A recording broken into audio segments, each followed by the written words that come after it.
Oxfam is a global organization working to fight the injustice of poverty. We work in more than 90 countries, and we focus on three things. We focus on helping people build back better futures.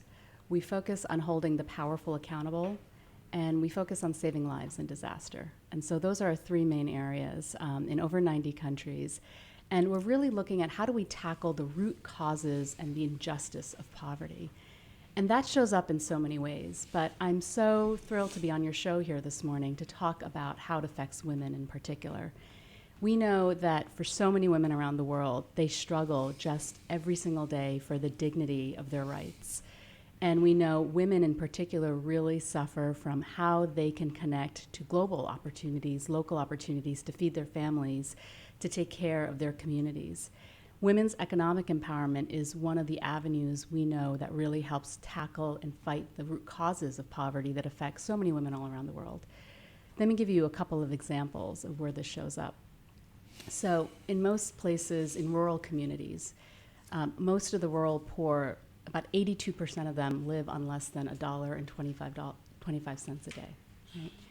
And the majority of these populations, they focus on agriculture. So they're producing the very food that not only feeds them and their families and their villages, but the food that frankly reaches us here in Boston and all throughout the United States. And many of these women in particular, even though women are the majority of food producers throughout the world, they're the ones with the least economic opportunity. So they are the ones with the most limited access, or no access in many cases, to land, to credit, and to markets to sell their goods. Jeffrey, imagine this. Imagine you want to start a business. And you have got a great idea. You want to produce a certain crop or produce a certain commodity, but you can't get a loan from a bank. And most women in rural communities have no access to any type of microfinance or microcredit or any other type of commercial lending system, right?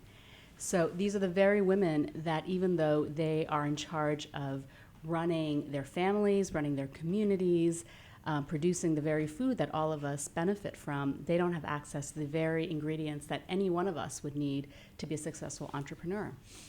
So we have a couple of different programs that we invest in that have had tremendous success and results. One of our signature programs at Oxfam is called Savings for Change.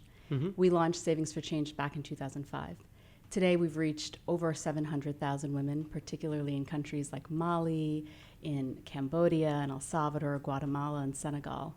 And Savings for Change is a really simple concept, right? So you go out to a village in Mali, for example, and in many of these communities, it's not just women, but it's mostly women. They will band together.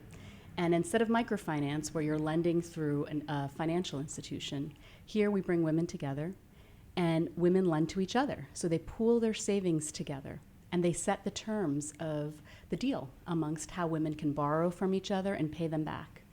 And by pooling their savings together, by coming together and saying, I want to invest in my own small business, or I want to invest in this project in the community, and I will borrow from this group of women that I trust, that I'm a part of, and I will repay, right?